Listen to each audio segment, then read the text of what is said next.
नमामीशमीशाननिर्वाणरूपम् विभुं व्यापकं ब्रह्मवेदस्वरूपम् निजं निर्गुणं निर्विकल्पं निरीहम्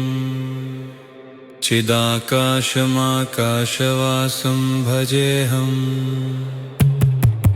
निराकारमोङ्कारमूलं तुरीयम्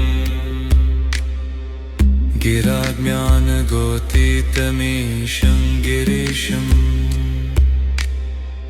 करालं महाकालकालं कृपालं गुणागारसंसारपारं नतोऽहम् तुषाराद्रिसङ्काशगौरङ्गभीरम् मनोभूतकोटिप्रभा श्रीशरीरम्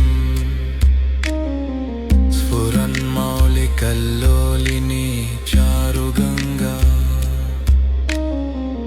लसद्भालबालेन्दुकण्ठे भुजङ्गा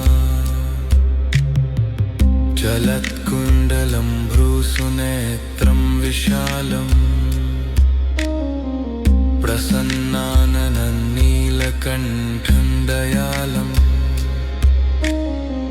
मृगाधीशचरमाम्बरं मुण्डमालम् प्रियं शङ्करं सर्वनाथं भजामि प्रचण्डं प्रकृष्टं प्रगल्भं परेशम् अखण्डं अजं भानुकोटिप्रकाशम् त्रयशूलनिर्मूलनं शूलपाणिम् भजेऽहं भवानीपतिं भावगम्यम्।